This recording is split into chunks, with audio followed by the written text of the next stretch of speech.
반갑습니다. 이번에는 31번째고요. 기억장치 중에 주기억장치에서 우리 앞에서 언어 번역할 때 우리 그 로더라는 거 있었잖아요. 로더가 주기억장치로 프로그램을 실행하기 위해서 적재를 하게 되는데 이 적재하는 그 배치 전략이 있어요. 예.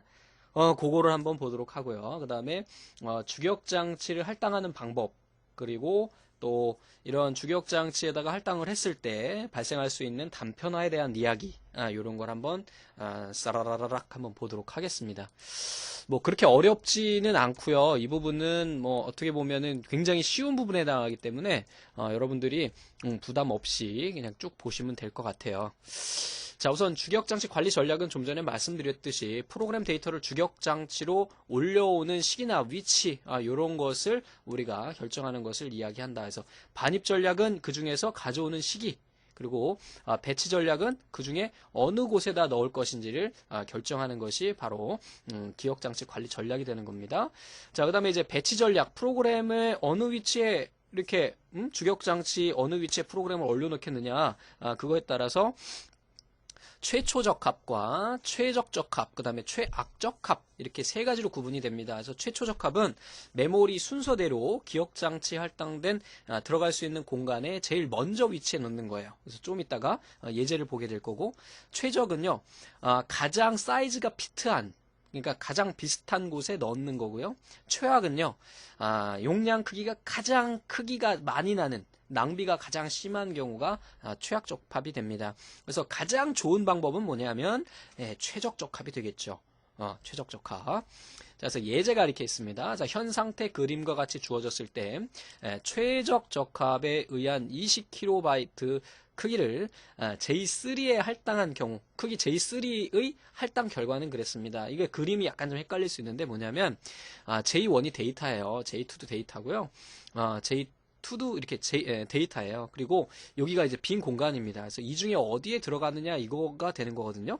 그래서 우선은 여기서 여유 공간이 어떻게 되느냐, 100에서 170이니까 70KB가 남은 거고요. 90KB, 50KB가 남았어요. 이때 최초 적합은 뭐냐면 여기에 있는 이 첫 번째 이곳에 들어가는 게 이제 최초 적합입니다. 그 다음에 최적 적합은 뭐냐면 이 두 크기 20과 여기에 있는 크기 중에 그 가장 맞는 게 되겠죠. 차이가 적은 거. 그래서 여기서 최적 적합이 될 경우는, 베스트 핏이 될 경우에는 여기에 들어가면 되겠죠. 여기에 들어오면 20만 남고 여기 30 채워지잖아요. 아니 거꾸로 됐다, 그지? 20 채워지고 30이 남게 되겠죠. 요게 가장 최적적합이고요. 최악적합은 바로 요게 되는 거예요. 그래서 여기 이렇게 채워지고 70이 남아버리는 거죠. 그러니까 이렇게 돼버리면은요, 여기 낭비되는 공간 있잖아요. 이렇게 낭비되는 공간을 우리 뭐라고 하냐면 단편화라고 이야기합니다. 단편화도 이제 두 가지가 있는데 이렇게 내부적으로 공간이 낭비되는 경우를 내부 단편화라고 이야기합니다. 됐죠? 그래서 최초 적합일 경우에는 메모리의 첫 번째 들어갈 수 있는 공간이 있다면 여기다 들어가는 거고요. 최적 같은 경우는 이 용량에 가장 비슷한 거 들어갈 수 있어야 되겠지. 대신에 여기에 뭐 19다 그런다고 해서 비슷하다고 들어가는 게 아니지. 들어갈 수가 없으니까. 그래서 20보다는 크지만 그 중에서 가장 크기가 비슷한 요게 들어가는 게 베스트 핏이 되는 거고요. 그 다음에 가장 큰 그 단편화가 발생하는 것이 바로 워스트 핏이 되는 겁니다. 그래서 어렵지는 않으니까 여러분들 간단하게 이렇게 정리하고 계시면 될 것 같고요. 다음에 이번에는 교체 전략이 있네요. 자, 그래서 주기억장치 내에 있는 빈 공간을 확보하기 위해서 안에 기존에 이제 있던 놈들을 제거를 해줘야 되잖아요. 그죠? 주기억장치에 어떤 프로그램들이 들어있는데 여러분들 기본적으로 프로그램이 실행되려면 주기억장치에 적재가 돼야 되거든요. 근데 이제 내가 지금 막 게임을 하고 있었어. 그러다가 게임을 종료하고요, 네이톤을 실행을 해서 친구하고 얘기를 할 거야. 그럼 이전에 있던 뭐 게임에 대한 주기억장치 할당된 내용들을 다 없애줘야 되겠죠. 그래서 그 공간 없애주고 그 다시 확보하는 그 공간 자체를 어떻게 교체 전략이라고 하고요. 종류에는 P4, OPT, LRU, 그 다음에 LFU, NUR, SCR 등 이런 종류들이 있다는 거, 이 정도만 기억하고 계시면 될 것 같아요. 종류 정도만. 자, 그 다음에 이제 주기억장치 할당 기법이 있습니다. 그래서 주기억장치를 할당을 할 때 연속 할당 기법이라는 게 있는데요. 얘는 뭐냐면 외부 단편화가 발생한대요, 우선. 그리고 파일의 디렉터리 구현하기 수월하고 새로운 파일을 생성할 때 그 파일 크기보다 큰 연속된 기억 공간이 없으면 그 파일을 생성할 수가 없다. 그리고 연속하는 논리적 블록들이 물리적으로 서로 인접하여 저장이 되고 파일의 시작 주소와 크기만 기억하면 되므로 파일 관리 및 구현이 용이하다. 파일의 크기가 자주 바뀌는 경우에 구현이 어렵다. 그랬고요. 불연속 할당 같은 경우에는 프로그램의 특정 단위 조각으로 나누어서 불연속 할당하는 기법으로 페이징 기법과 세그멘테이션 기법이 있습니다. 자, 그리고 블록 단위 할당 기법이므로 연속 할당에서 문제가 되는 단편화를 해결할 수가 있어요. 그래서 연속 할당에서는 외부 단편화가 발생하지만 불연속 할당에서는 단편화를 해결할 수 있다. 그랬죠. 자, 그 다음에 이제 단일 분할 할당 기법이라는 게 있어요. 그래서 우선은 오버레이 기법하고 스와핑 기법이 있는데요. 자, 오버레이라는 건 뭐예요? 이렇게 층을 쌓는 걸 오버레이라고 하죠. 그래서 단일 사용자 시스템에서 프로그램의 크기는 주기억장치 용량보다는 절대 클 수가 없겠죠. 근데 사용하지 않는 프로그램의 부분을 보조기억 장치로 옮겨놔서 이제 더 이상 필요하지 않은 프로그램 부분을 사용하고 있던 장소를 다른 프로그램이 사용하게 하면 실제 영역보다 더 큰 영역을 실행할 수 있는 방법이 오버레이 기법입니다. 자, 스와핑 기법은 말 그대로 교체하는 거죠. 프로그램 전부를 할당해서 필요시에 다른 프로그램과 이렇게 교체해주는 그런 것이 되겠죠. 교체 과정을 여러 번 수행하여 사용자가 원하는 프로그램을 완료할 수 있다. 이렇게 되는 거죠. 대신에 이제 스와핑 기법 같은 경우에는 좀 느려질 수 있는 단점이 있을 수가 있겠죠.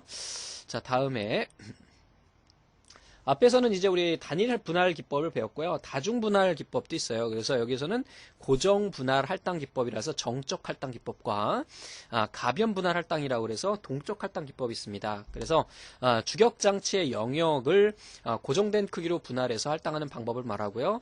자, 실행할 프로그램의 크기를 미리 알고 있어야 되고요. 일정한 영역에 맞춰서 할당되면 내부 단편화와 외부 단편화가 생길 수가 있어요. 그래서 분할된 영역보다 프로그램이 커서 할당되지 못하는 경우가 발생할 수가 있게 됩니다. 그래서 고정 분할, 그러니까 그 주격 장치의 공간을요 일정하게 딱딱딱 잘라 놓는다는 거예요.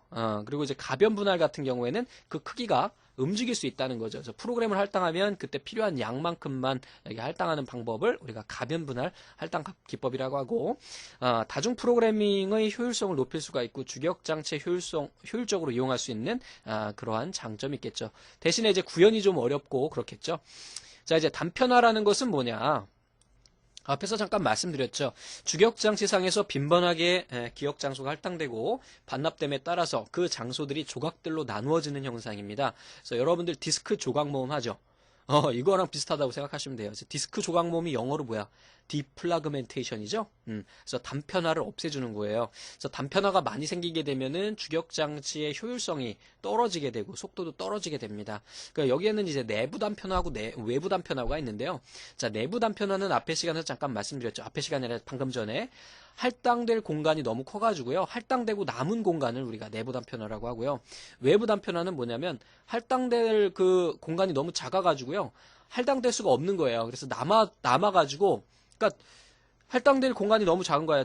그러니까 예를 들어서 어떤 거냐면, 만약에 입력돼야 될 우리 주격 장치에 이렇게 할당될 공간이 지금 쭉 있는데, 여기가 뭐 10, 20, 30, 40, 50 이렇게 있다. 근데 얘네는 다 차여 있어요. 얘네는 다 차 있고 20만 남은 거야. 근데 바깥에 우리가 프로그램을 실행할 애들이 다 30이라든지 50이라든지 60인 거예요.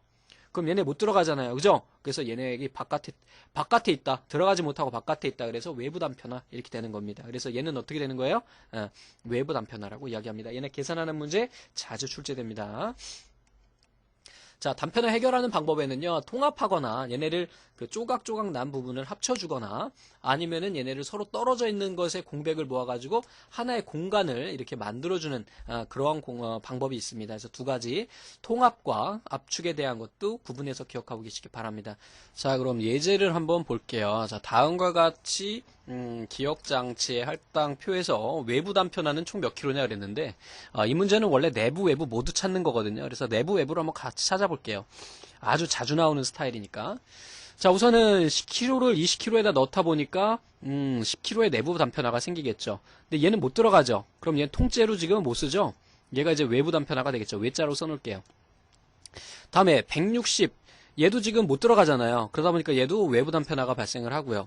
그 다음에 얘는 이제 100이 들어가고 여기에 이제 100kg의 내부 단편화가 발생하고 얘도 들어가긴 하지만 이제 150kg의 내부 단편화가 발생을 하죠.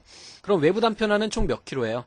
여기서 주의하셔야 되는데요. 이 바깥에 있는 게 못 들어간 게 아니라 단편화라는 게 안에 있는 기억장치가 낭비되는 걸 이야기하는 거잖아요. 그래서 50 더하기 얼마? 120 해가지고 얼마? 170의 외부 단편화와 내부 단편화는요. 10하고 250 하니까 260에 얼마? 내부 단편화가 발생한다. 이거 자주 출제되니까 꼭 좀 기억하고 계세요. 어렵지 않죠? 근데 항상 제가 강의하면서 어렵지 않죠? 이게 말 버릇이 돼서 그러는데 사실 어렵지 않으려운 게 어딨니? 처음 보는 건데, 그지? 자, 주격장치 배치 전략 기법으로 최초 적합 방법을 이용한다고 했을 때 다음 같은 기억 장소에서 리스트에서 10kg 크기 작업은 어디에 들어가겠느냐 그랬어요. 제일 먼저죠. 제일 먼저 들어가는 거. 그럼 어디가 들어가겠어요, 여기서? 응? 운영체제에 있는 게 0번이에요, 주소가. 여기부터 시작하는 거야. 그래서 0, 1, 2인데 10kg니까 얘가 못 들어가잖아요. 다 다음에 B 단위에 이제 들어가게 되겠죠. 그래서 답은 뭐가 되는 거죠? 예, B가 되는 겁니다. 자, 여러 메모리 관리 기법 중에서 서로 떨어져 있는 여러 개의 낭비 공간을 모아서 하나에 서로 떨어져 있는 거라 그랬어요. 그래서 얘는 뭐가 돼요? 압축이 되겠네요. 그래서 컴팩션이 되겠죠.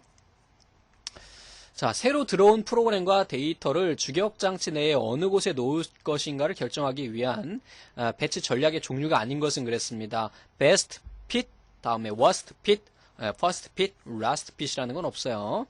자, 4번 기억장치 관리 전략 중에서 반입 전략의 설명으로 옳은 것은 그랬습니다. 프로그램을 주격장치로 가져오는 시기를 전략한다.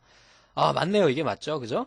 그러면은 여러분들 위치를 결정하는 거는요. 배치 전략이죠. 그래서 반입 전략은 시기다. 그렇게 기억하고 계시면 될 것 같아요. 종류에는 뭐가 있죠? 요구 반입, 예상 반입 이런 것도 있다라는 것도 같이. 자, 5번 한번 보겠습니다. 자, 빈 기억 공간의 크기가 20, 16, 8, 40인데 worst fit이래요. 그러니까 단편화가 가장 큰 거를 찾는 거죠. 그럼 어떻게 되겠어요? 17이 들어갔을 때 40kg에 있는 요 위치에 들어가면 가장 워스트 핏이겠죠? 차이값이 얼마야? 23인가요? 23? 그래서 23 요놈이 답이 되겠죠. 자, 여러분들 이거 계산하는 문제 어렵지 않으니까요. 한 번씩 좀 곰곰이 생각해 보면 쉽게 풀 수가 있을 겁니다. 자, 수고하셨습니다. 감사합니다.